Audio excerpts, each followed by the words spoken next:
हिमालय की तराई में कभी एक साधु रहता था जिसका उपदेश सुनने एक आम आदमी आता था। उसका नाम बिंदा था, जो अपनी निजी जिंदगी को लेकर बेहद दुखी था और दर्द के आवेश में वह न करने के कार्य करता था।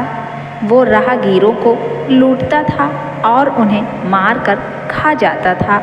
एक बार उसने काशी के एक धनी सेठ की पुत्री और उसके अनुचरों की सवारी पर आक्रमण किया। बिंदा को देखते ही उस कन्या के सारे अनुचर अपने अस्त्र शस्त्र छोड़कर भाग खड़े हुए। सेठ की कन्या को देखकर बिंदा उस पर मुग्ध हो गया।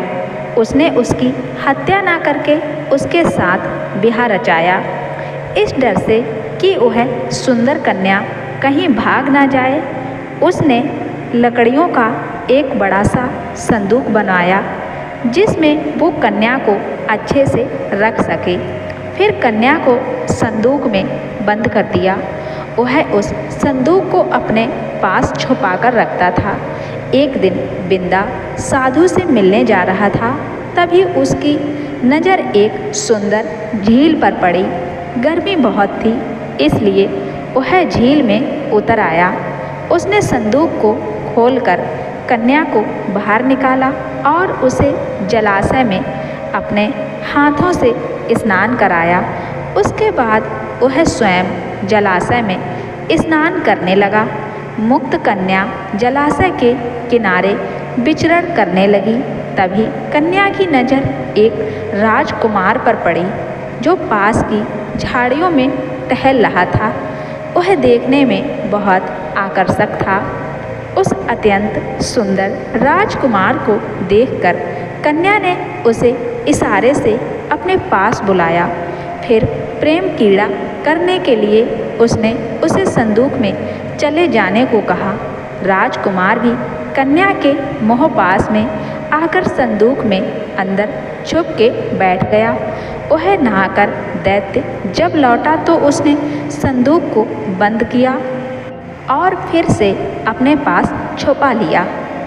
बिंदा जब साधु के आश्रम में पहुंचा तो साधु ने उसका स्वागत करते हुए कहा, आप तीनों का स्वागत है। साधु की बात सुन बिंदा चौंक गया, क्योंकि वह नहीं जानता था कि कन्या और उसके अतिरिक्त भी कोई तीसरा उसके साथ में था।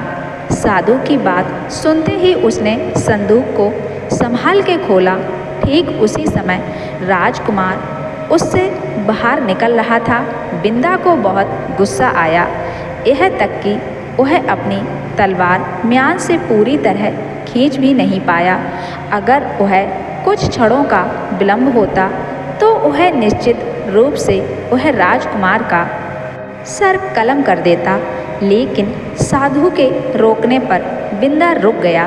साधु ने बिंदा को बताया कि बिंदा, हम जिसको प्यार करते हैं वो ज़रूरी नहीं कि हमें भी प्यार करे। यही कुदरत का नियम है। हमें यह बात का स्वीकार करना रहता है।